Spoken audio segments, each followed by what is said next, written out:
We're welcome wherever you are watching us from. Kama unatuwatch through your TV station, kama unatuwatch through your phone, whether you're watching us through your laptop, you're welcome to this Wednesday service. It is a prayer service. Ni service ya maombi. We come here to repent. We come here to seek the love of God. We come here to seek the love and the care of God. It is not any other ordinary. We start from 1 going on until the evening, where we finish by prayers. Praise be the name of God. We a little bit changed from what we used to be, or what we used to do, so that we can seek God first.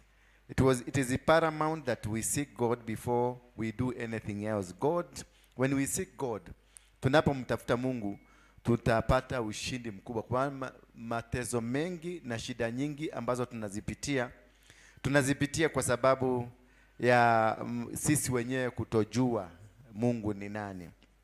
And when to seek God, you can only be able to seek God through prayers. You can only be able to seek God through understanding the will and the wish of God in our life. It is through the eye of God that we succeed, through the love of God that we succeed. The Bible says that God, it is not we who loved God, it is God who loved us first. Therefore, love is not a one thing, it's not a one way. It is a two-way, but remember the love that we are asking you to have. It is not your product, it is the product of God. It is God who decided and who said that you should love. And that's why he gave his only son, his begotten son, that whosoever believes in him will see the eternity of the kingdom. Therefore, today I want us to look at, before we get deep into the prayers, I want us to look into the book of 1 John, chapter number 4. But I will look a little bit at chapter number 3. Then we shall jump to chapter number 5. So that in this teaching, we are going to learn why we must love. Why we must love one another. Because in this world, you cannot live alone. In this world, it's a world that is full of complication. It's full of imperatives, things that we don't understand. It's a world that is full of deceit, full of people who does not want the others, full of people that has been digging pothole for other people. But this world is not our world. It is a world of God. It is a world that God has preferred us to be in. Therefore, by the virtue of the love that God has given us, we'll start by reading from verse number 7 of chapter number 4. Then we'll go back to chapter 3, verse 10. Then we shall also go straight to chapter number 5. Then we'll be looking at different concepts of God towards love and why he loved us and why he decided that we must be loved, that you love each other, you love your brother, you love your sister, that whosoever that you have in your life is your brother. But in the context of today's life, it has been so difficult that we have no love. But God says love is God. And God is love. So there is no shortcut in love. If you don't love your brother, if you have somebody you hate somewhere, then you are not of God. If you have somebody you don't trust, you don't move alongside with, that you have a hard feeling about him, then you are not of God. Hallelujah. And for you to be counted a true Christian, you must love. You must be having a heart that is able to accommodate. Somebody may not be your friend, but you have no obligation, you have no right to hate. Somebody may not be that person that you are walking around with, that you don't have a right to hate that person. Somebody may sick, you don't have a right to hate. Somebody you may have stolen it from you. You don't have a right to hate. You need to love them just the way they are, so that God can abide in you. Praise be the name of God. Therefore, if we can look at the book of that chapter number 4 of 1 John, beloved, let us love one another. For love is God. And everyone who loves is born of God and knows God. That everyone that loves Everyone that is there to love, to take care, is born of God. Therefore, let us abide in God. Let us live in his holiness. That whenever time we abide in God, that when we abide in God, we become of God. Meaning that if you don't love, there is amiss between you and God. There is something that has stopped. Kuna kitu ambacho kinakuzuia ama kinakosa kukufanikisha wewe kuitwa wa Mungu. Beloved, let us love one another, for love is of God, and everyone who loves is born of God, and he knows God. So whoever that does not love is not born of God, and he does not know God. So if at all in your heart you have something that is carrying, or something that is contradiction to this statement, it means you are not of God and you are not born of God. If you have a brother that you cannot be able to speak to, if you have a brother or a sister that you cannot be able to walk around with because you hate that person, then you are not of God and you are not born of God. Hallelujah. Therefore, it is paramount to understand and to differentiate loving and walking with a person. It is not a must that you walk with me for me to be able to be counted as loving me. It is not necessary that I must be with you, but I must note it is necessary that I must not hate you. Bwana asifiwe sana. Sio lazima tutembee na wewe. Sio lazima ukue wangu wa karibu. Sio lazima uitanishwe na mimi. Lakini ni lazima nisikue na chuki na wewe. Bwana Yesu asifiwe sana. Because God said, let us make man in our own image. So whosoever that you look at is an image of God. You cannot afford to hate his own image. And that is why the Bible is saying here that everyone who loves is born of God, and he knows God. Hallelujah. Everyone you see here is born of God, and he knows God. Therefore, it is paramount to understand that you may not be walking with me. You may not be living with me. You may not be doing business with me. You may not be fellowshipping with me. But I don't have a right to hate you. So there is a difference. A difference of you walking with me. A difference of you working with me. A difference of even talking to me. But there is one thing that is very important. It is noted here. But he who loves, he loves God, and is born of God, and he knows God. Therefore, love makes us know and understand who God is. Through love, you can see through the eye of God. Through love, you can hear through the ear of God, the ear of God. Through love, you can speak a mouth from God. You can speak the abundance of God. You can speak blessing. You can still see any other brother as a good brother. Not necessarily that I have to walk with you, but when I look at you, I'll see a brother made of God, a brother made of the image of God, a brother that is walking under the influence, under the image, under the supremacy, under the care, under the preferences of God. And that is what God is asking us to do. Because when God give us his only son to come and die for us, not all of us who are Christian, not all of us who are following the statutes of God, not all of us, some of us who are idol worshippers, some of us who are witches, some of us who are murderers, some of us who are stealing, some of us who are doing nasty things around. But there is one thing that is very important for us to know, that when you love any person, you see that person through the eye of God, through the care of God. Continues to write, he who does not love does not know God, and for God is love. In verse 9, in this the love of God was manifested towards us, that God has sent his only begotten son into the world that we might live through him. That is the reason of Jesus coming to us, that he sent his only begotten son, because of us understanding the essence of loving, the essence of caring, the essence of living together as brothers and sisters, that you are not obligated to hate. You are not obligated not to walk with that person. You are not obligated to live in fear, because fear will bring any person that does not live properly got fear. Therefore, in verse 10, the Bible says, in this love In this is love. Not that that we loved God, but that He loved us and sent His Son to be propitiation for our sins. Beloved, if God so loved us, we also ought to love one another. If God, that He loved us, that He gave His Son so that He can come and take over our sins. He loved us, that we sinned against Him, but He still gave us His own Son, that we may be able to be set free, that we may be able to be removed from captivities of the devil, that we may be able to be propelled, to be improved, to be resuscitated, to be taken care of, to be given, our sin to be taken away.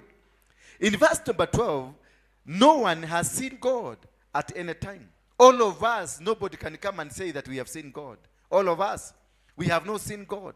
But we see God through something else. Hallelujah. That there is something that connects us to be able to see God. John is saying that no one has seen God. It is true, no one has seen God. But how do we claim that we have seen God? How do we claim? Ni aje tunafika mpaka mahali tunasema nimemuona Mungu. No one has seen God at any time. If we love one another, God abides in us. Through our love, loving one another, God will be revealed in us. God comes out and He's seen because of the love that we have, because of the proportionate of what we do to others, how we handle others, how we live with others, how we walk with others, how we share with others. How do you live with that brother? How do you live with that sister? How do you live with that person that is next to you? How do you live with that neighbor? How do you live? If you have something and if you don't live rightly with other person, it means that the proportionate of love that it comes from God does not abide in you.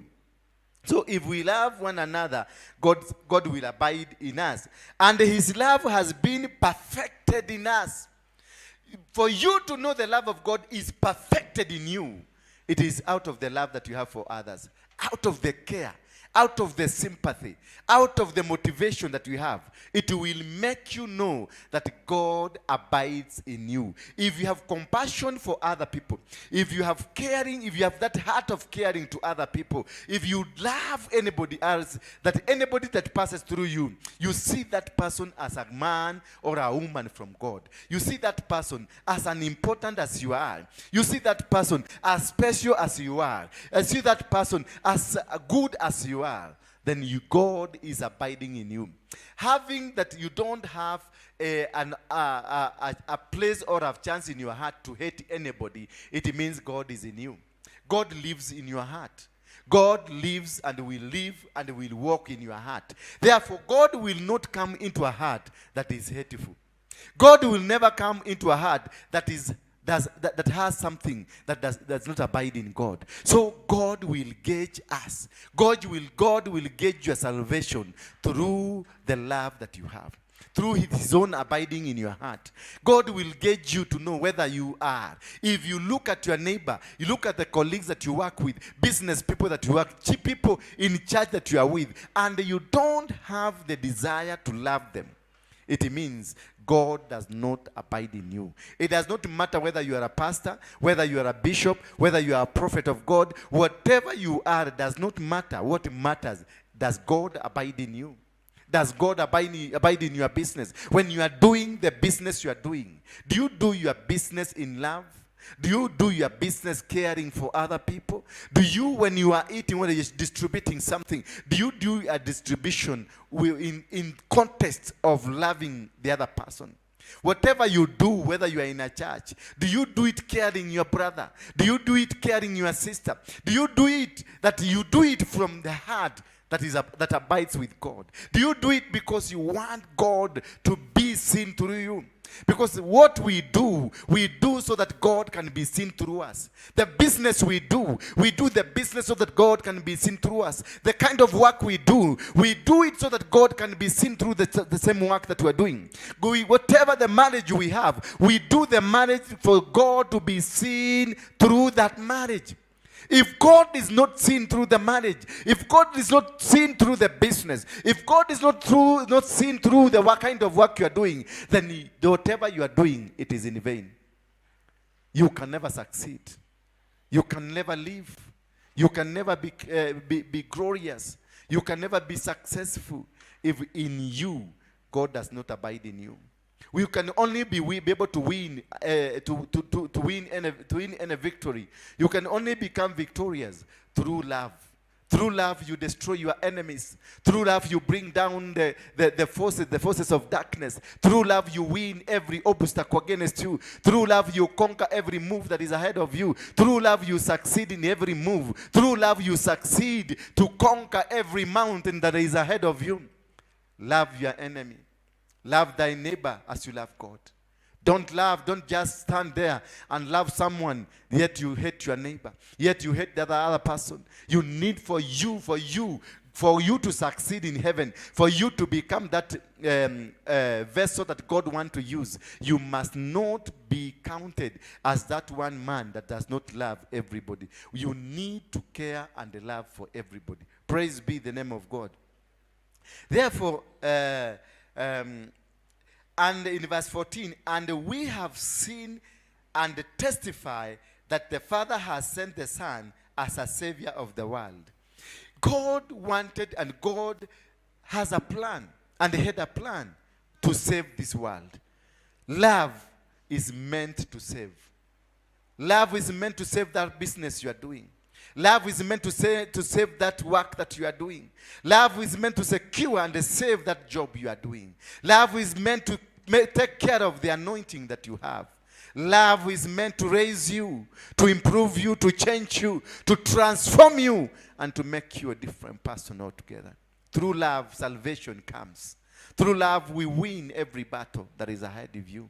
Through love, we are cared for by God. Through love, we win every move that the devil has planned against us.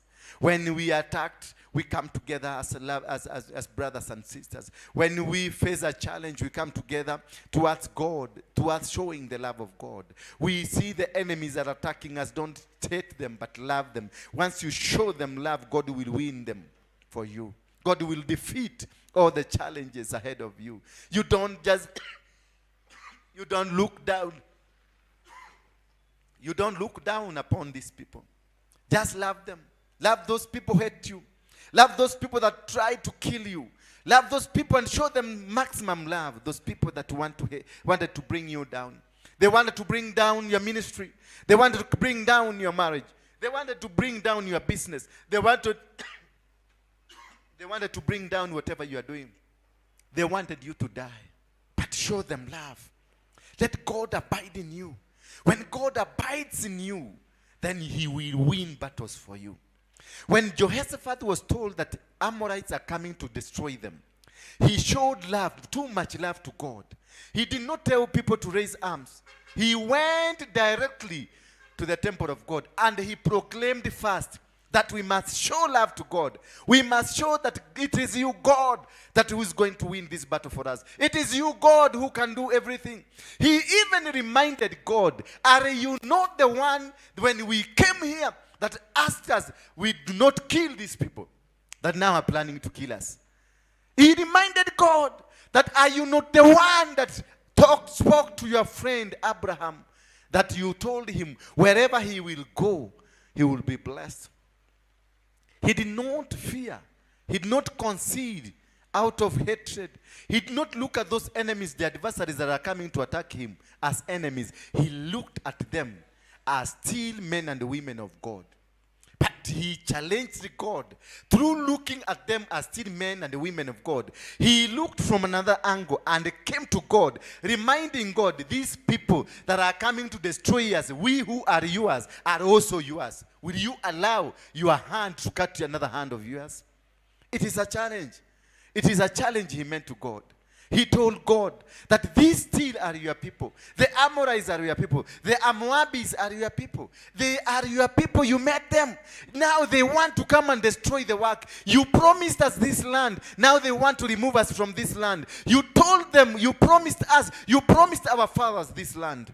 You promised me this business. You promised me this altar. You promised this ministry. You promised me this marriage. But somebody somewhere has come and they want to destroy this marriage. You want to destroy this business. And this person that is coming to destroy it, he's still your son. He is still your daughter. He carries your image. How will you allow God? How will you allow this to happen?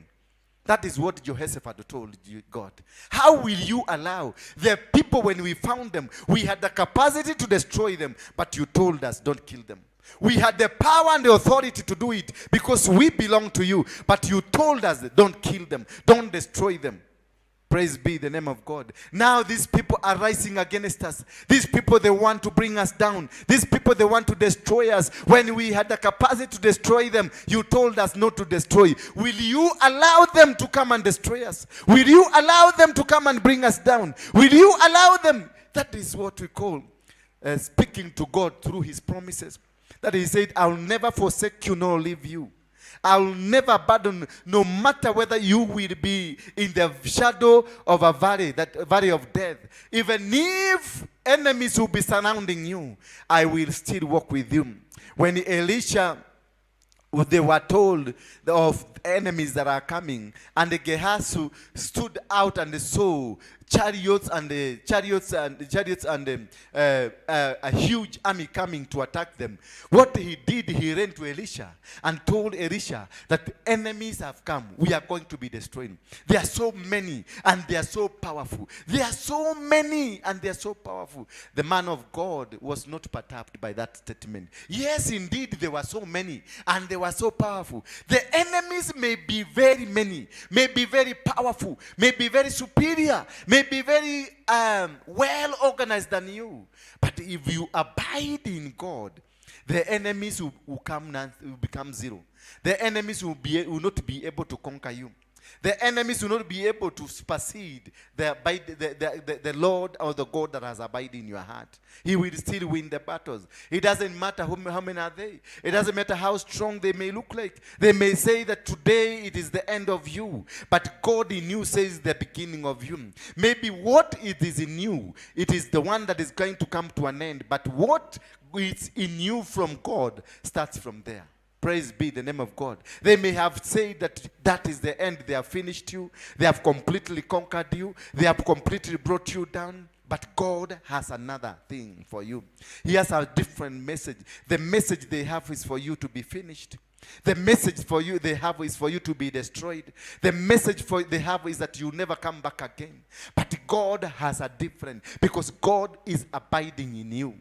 And he's abiding in you because you loved him. And by loving God is by loving his works, by loving his deeds, by loving whatever that he's created for you. The environment you are, the people that you have, the business you have, the people, the colleagues that you work with, the whatever kind of situation that you are in, that shows the love of God.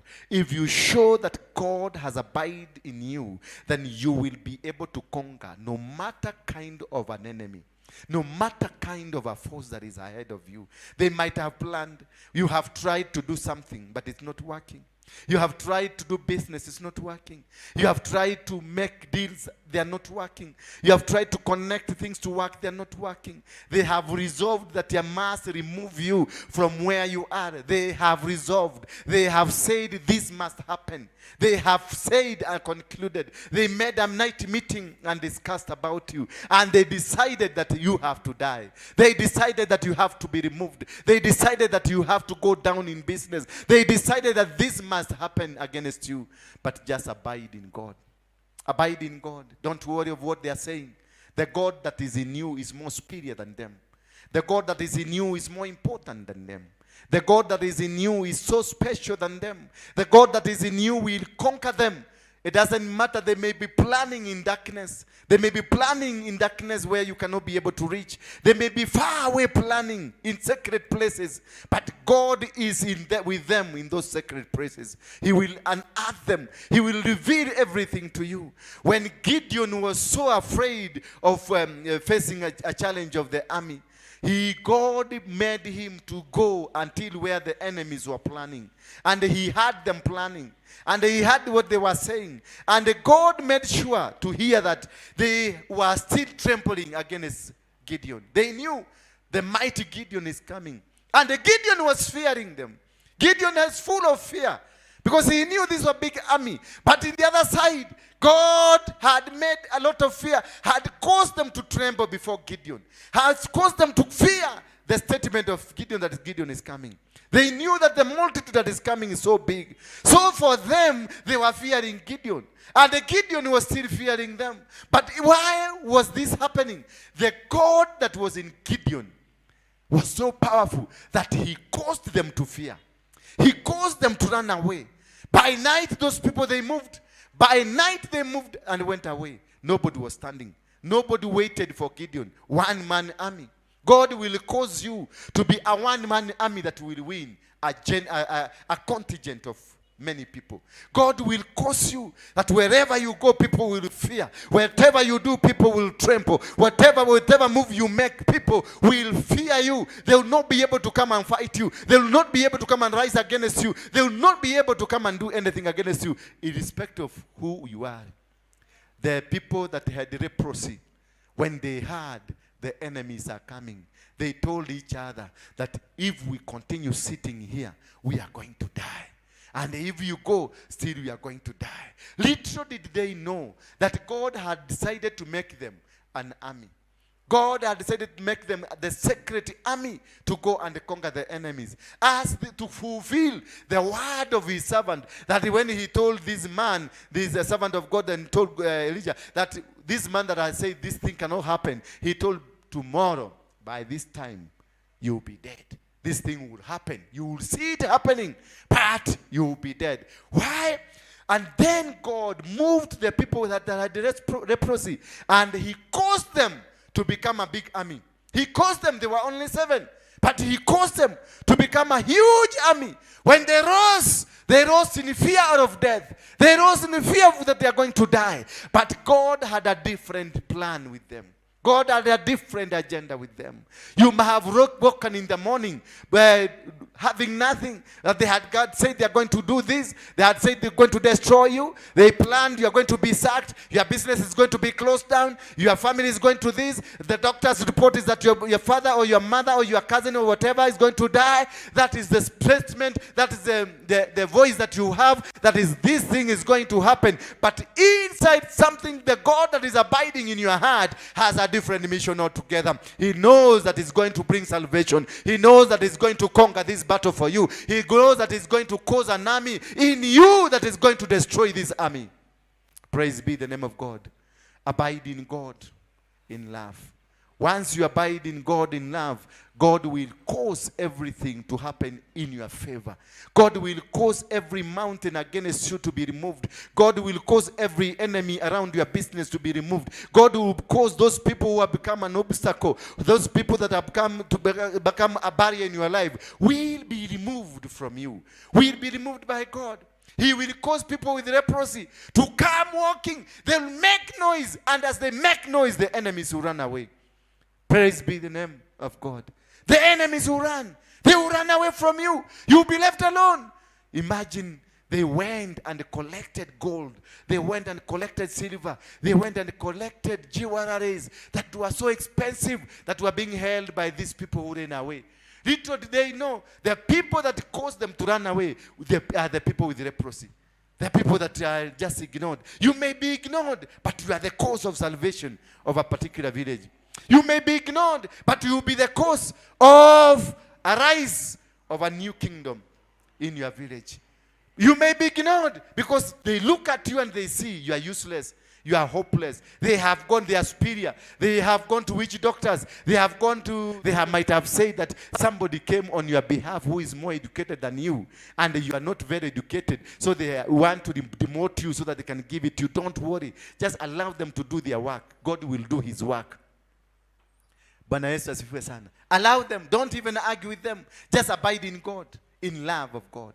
Abide in that only in God. Once you abide in God, the rest will be history. When the people, when Jehoshaphat was told of Moabites are coming, he was not, yes, he had some fear, but he was not trembled. He called upon the name of God. He knew, if I call my God will do it. He knew that I'm not calling a foreign God. He knew I'm not calling a God who is not my friend. He knew I'm not calling a God who will not listen to me. He knew very well that I'm calling a God that would hear, because this God I'm calling is my friend. Hallelujah. Every time, every single moment, create your God to become a friend. Make your God to be your friend wherever you go. Such that when you call upon the name of God, this God will abide. This God will hear. This God will listen to you. This God will walk a walk with you, that they will never be able to conquer you. Praise be the name of God. And in verse number 13, by this we know that, verse number 14, sorry, and we have seen and testify that the Father has sent the Son as a Savior of the world. Verse 15, whosoever confesses that Jesus is his Son of God, God abides in him. So we have the victory with us. That if we confess that Jesus is his Son, that we have abound in Jesus, abound in God, that every victory will come. Through the name of Jesus, mountains are conquered. Through the name of Jesus, people are healed. Through the name of Jesus, wars are won, battles are won. Through the name of Jesus, we become victorious. Through the name of Jesus, our prayers are heard. Through the name of Jesus, salvation comes to us. Through the name of Jesus, we win every battle that is ahead of us. Nobody, no weapon fashioned against you. Only if you mention the name of Jesus, every weapon fashioned against you is destroyed.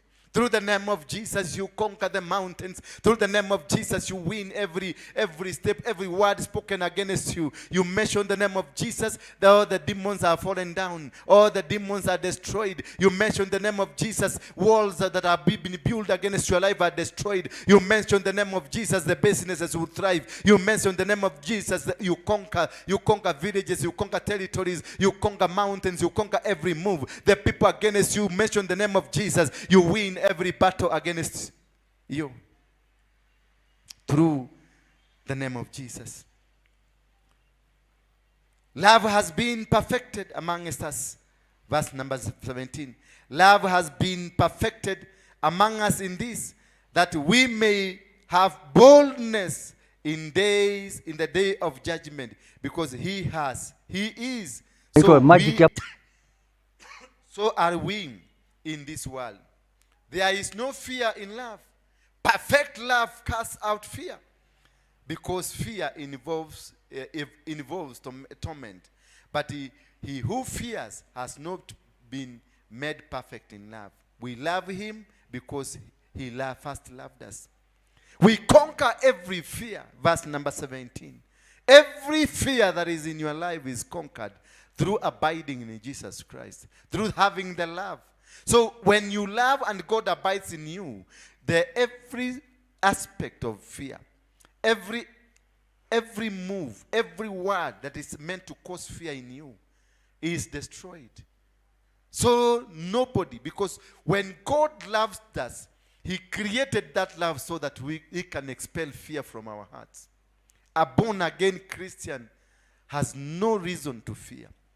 Anybody that is coming against, even if they said they are going to kill you, even if they say they are going to destroy your business, even if they say they are going to destroy whatever you are doing, even if they say that this is the end of you, yes, to them it is the end of you, but the beginning with your God. Yes, to them is the end of your business, but the beginning of you in the Lord. Yes, to them is the end of your life, but it's the beginning of you with your Lord. For their eyes is blind. They don't know God. They don't know that God is God, the owner of everything that exists on earth, the owner of the universe, the owner of everything that will be existing, has been existing, and will be there forever. He is the same today, same yesterday, and the same forever. He wins battles.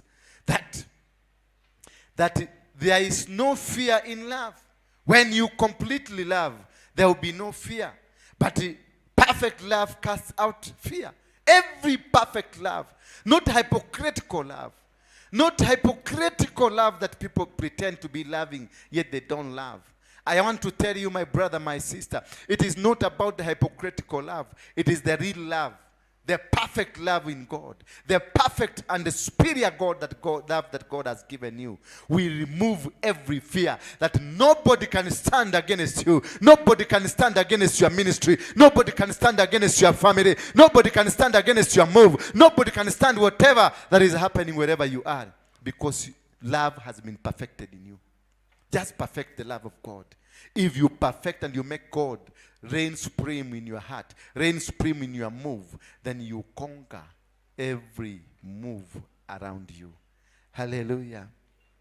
Praise. But he who fears has not been made perfect in love. If at all you have fear, my sister, if at all there is something you are fearing, then you are not perfected. If at all somebody told you atakutoa kwa hii madhabahu na ukaingiza baridi, there is no perfect love in you. If at all they said that this shop of yours you are going to close it down and you decided to close it down, there is no perfect of love in you. You don't know God. You need to know God. You need to know that the God you talk about is a God of mercy, God of power, God of authority, God that made the mountain. By his mouth, he created the mountains. By his mouth, just speaking. By speaking, mountains were created. By speaking, trees were born. By speaking, rivers and lakes were created.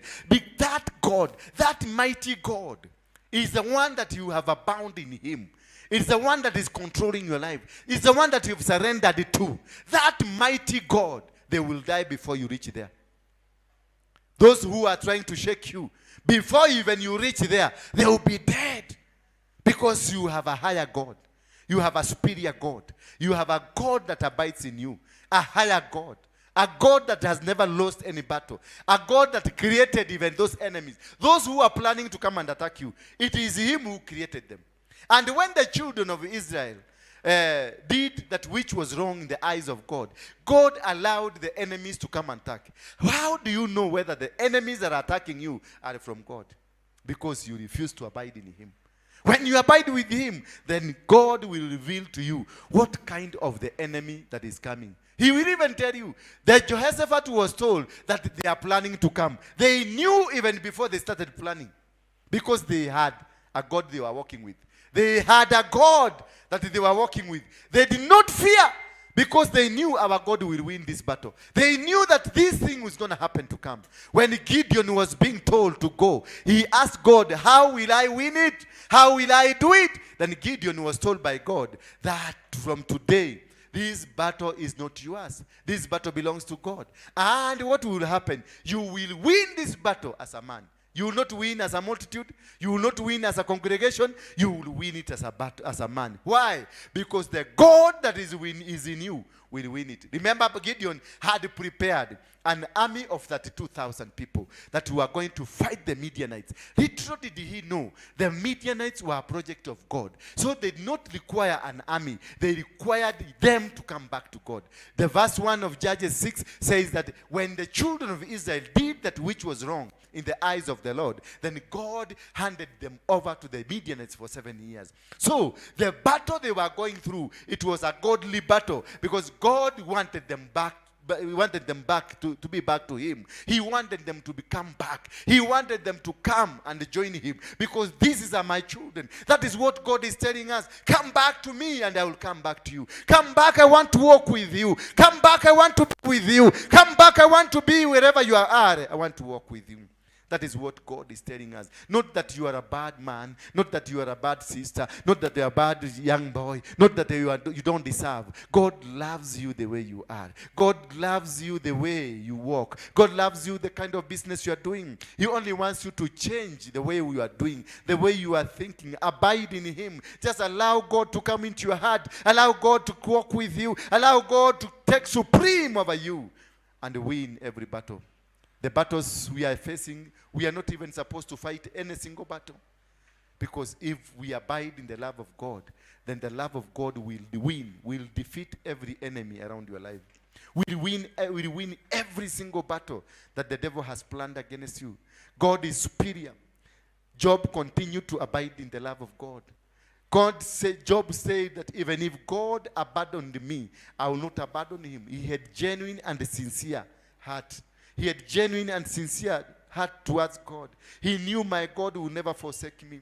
He knew my God will never abandon me. Even if I face these challenges, even if I face these kind of things. At times he could even ask God, why did you allow me to be born to face these challenges? But remember, he never forsook God. The wife came and told him, just ignore this God. The brothers came and told him, leave alone this God. Everybody came around him, ignore this God. These challenges may be strong. You must be tested. For you to be a true Christian, you must be able to abide. You must be able to succeed. You must be able to hold into the testing, the challenges of life. For you to be a true Christian, you must have the capacity and ability to be able to win every challenge ahead of you. Because this battle, these challenges we have, they don't belong to us. These challenges we have, God knows them.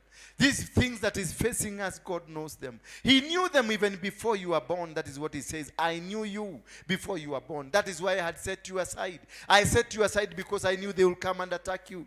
I set you aside because I knew they will come and plan against you. I set you aside because I knew they will do something against you. But now, today, remember, in your mouth I have put you power.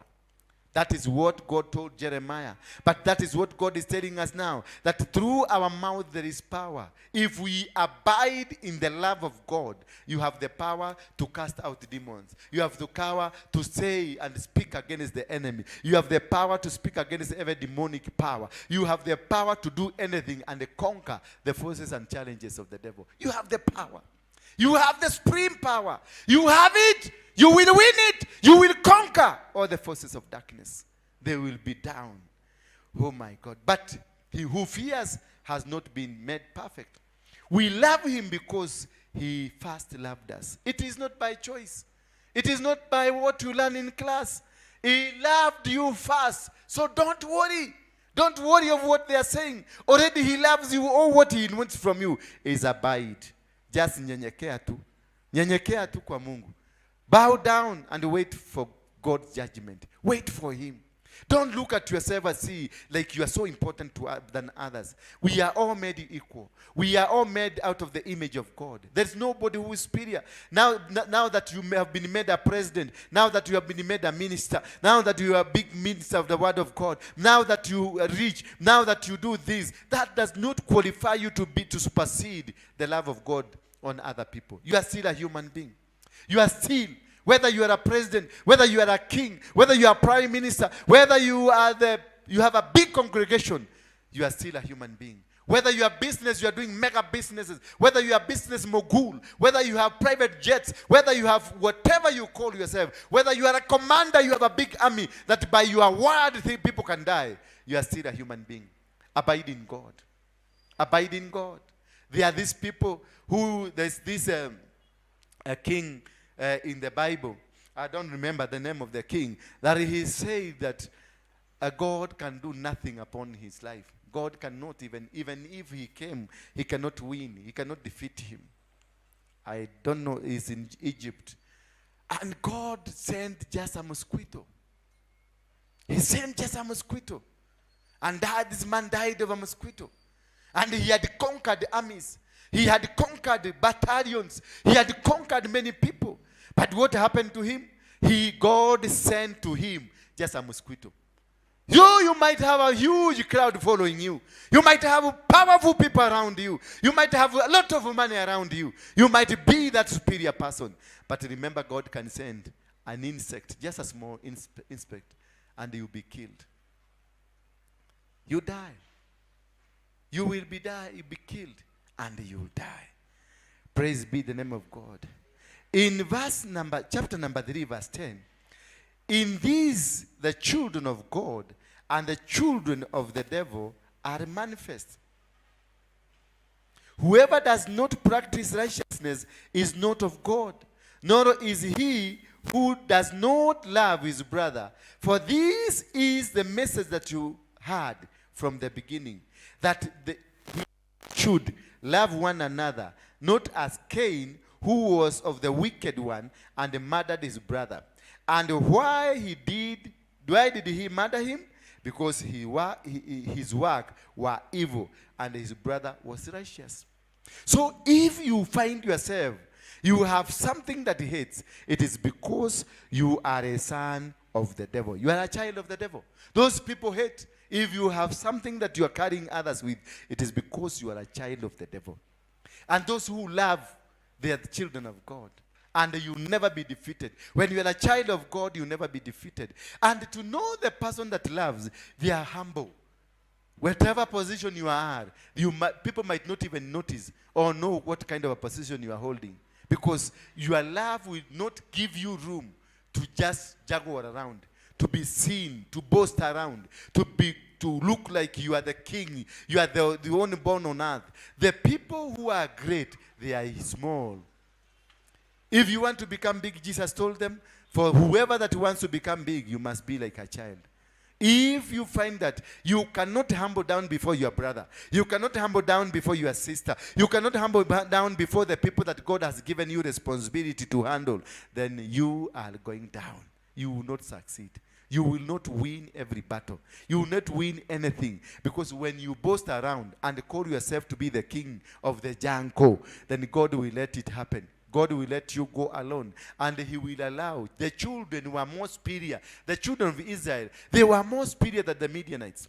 They were more clever. They were more important to God. The children of Israel, God called them by name that these are my children. But he allowed the Midianites to come and torment them. He allowed the Midianites to come and make them suffer. Imagine what happened, that every single time they planted, every single time they went for business, every single time they did what they did, the Midianites will come and take it. They resorted to work in the night. They resorted to work in the night. Praise be the name of God. And because of what? Because of fear. Why? Because the children of Israel, in chapter number 6, verse 1 of Judges, the children of Israel did that which evil in the eyes of the Lord. They refused to abide in God. They refused to walk with God. They refused and decided to follow their own direction. So God got out of them. When you see the enemies tormenting you, the enemy is sitting on you, it's because you are not walking righteously. You are not walking in the direction of God. You are not walking in the move that God has created you. You are not abiding in God. When you see the enemies have risen against you, there is a mistake you've done. There is a problem. There is a challenge. Because the enemies, before even they plan to come and attack you, if you abide in God, God will have revealed it to you. God will have shown you. God will have told you the enemy is coming to attack. The enemy is planning to strike you. The enemy wants to bring you down. He will abide in you because you have abided in him. You are with him. Therefore, the manifestation of whatever that happens to you is the kind, if it is demonic manifestation, it is the way you think, the way you handle yourself, the way you live yourself. But if it is a manifestation from God, it is because God abides in you. God will reveal himself to you. At the same time, if you are abiding in the devil will also reveal himself to you. Therefore, we must be able to outwork our life. By this, we know love because he laid down his life for us. And we also ought to lay down our lives for the brethren. If Jesus laid his life for us, we need to lay our lives for our brethren. We need to seek to love others. We need to seek to care for others. We need to seek to care for the ministry of God, for the church, for the ministries, for the businesses, for the country. We need to love one another. Now that we have this is a political season, we need to care. We need to love one another. We need to take supreme of what is happening. We need to understand that we must not hate. It doesn't matter what political party you are in, whether you are in UDA, or you are in Azimio, or you are independent candidate, or whatever Agano party or whatever you are, you must not fight your brother. You must abide in the Lord and understand this is just a small process that is smaller than the will of God, smaller than the move of God, smaller than whatever God has planned for this nation. God has big plans for this nation. God has big plans for you. God has big plans for whatever you are doing. This country is going to excel. This country, God has chosen it for be a platform of the revival of the gospel of God. God has chosen you and me to become the trumpets of the trumpet to proclaim the glory of God, to tell people that Jesus is coming, to tell people that this is a holy nation. We are a holy people. We are a people that are anointed. We have been anointed to spread, to blow the trumpet. We have been anointed to speak it. We have been called by God to move around and teach people and reclaim souls, the souls that are lost, the souls that are suffering somewhere. We have been called. We have been called. And that is because we abide in Jesus. We abide in God. And when we fully abide in Him, the glory of God will come. So don't look down upon your brother because he belongs to Azimio, upon your brother that because he belongs to UDA. We totally condemn violence. We totally condemn any means of violence. Whatever they call it, whether it is social violence, whether it is called political violence, economical violence, we totally condemn it because that is of demonic, that is of the demonic nature. That is the fruits of the children of the devil that are manifesting. If you throw a stone to your brother, it is because you want the devil to manifest in you. If you hate your brother in politics because he belongs to a particular party, it is because you want the devil to manifest in you. If you speak against your brother in bad light, then it's because you've allowed your devil to manifest in you. And that is what happened with Cain. Cain just hated his brother because his brother abode in God, did what God wanted him to do, moved according to the will of God. Don't fight that brother because of political reasons. Don't kill that brother because of business reasons. Don't destroy that church because you have ego that you want only to dominate. This world belongs to God. Let us abide in God, and everything that God has prepared in us will manifest. The manifestation of power of God will be real, will be seen, will be there, and we shall be called the children of God. We shall be called, those who will abide in God will be called the children of God. Will be called the children that have conquered every battle. Will be called the children that have won the battles of the devil. Will be called the children of the kingdom, and God will abide in you. May God bless you this afternoon as you seek to abide in God. On Wednesday next week, we shall return to full season of preaching, just as we were. So I invite you for the deliverance on Wednesday from 10 in the morning until 4. Invite your brother, that person that is sick, wherever he is sick, that person that is facing a challenge, your business is not working, your marriage is not working. Let us meet on Wednesday from 10 in the morning. On Tuesday, I'll be having a one-on-one. I'll be discussing with you. Just come. We discuss. Just come. God will speak to us. God will speak through you. God will speak through me. And they will come to us to a conclusion. God is saying, come, let reason together. Come. Come, we reason together with God. Come, we join together hands. On Sunday, be here by 6 in the morning. We seek, we lie down here. We lie down in the floor. We worship, we pray, we repent, we recant. We call upon the name of God. We know we have not done it right. We know we have been doing wrong. We know we have forsaken God. We know we have not been doing right things according to where God wants us to. We need to come and repent. Come and repent. Kenya, repent. Kenya, repent. I'm calling upon Kenya to repent. Repent because something is about to happen. Something bad is about to happen. Something that is not good. That is why God is calling upon men and women to rise up to the occasion. Let us go and repent. Let us move in our streets and repent.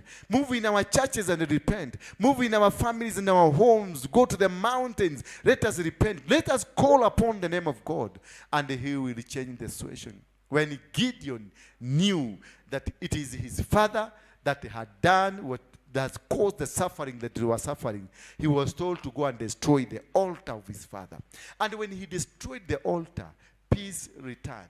Let's pray for peace in this country. We cannot afford bloodshed in this country. We cannot afford another bloodshed. We cannot afford another hatred between tribes and tribes. We cannot afford another one that is 42 against one. We cannot afford hating one another. We need to do business. Already the economy is bleeding. Already the church is bleeding. Already the social fabric is bleeding. We need God. Let us abide in God. Let us call upon the name of God, and we will be redeemed. God bless you tonight. Join us in services that I have mentioned. We'll be having Kesha on Friday. We're having Kesha, that is night vigil, on this Friday from 8 p.m. until morning. Just come join us. Come join us as we repent. It is about repenting. This week, all of this week, last week, next week, it is all about repenting. The sins that you've committed knowingly and the sins that you've committed unknowingly. It's all about repenting. All about abiding with God. All about turning back, coming back to God. All about calling upon the name of God. All about genuinely and sincerely resubmitting ourselves to God for the glory of God to manifest in us. God bless you. Let's meet later.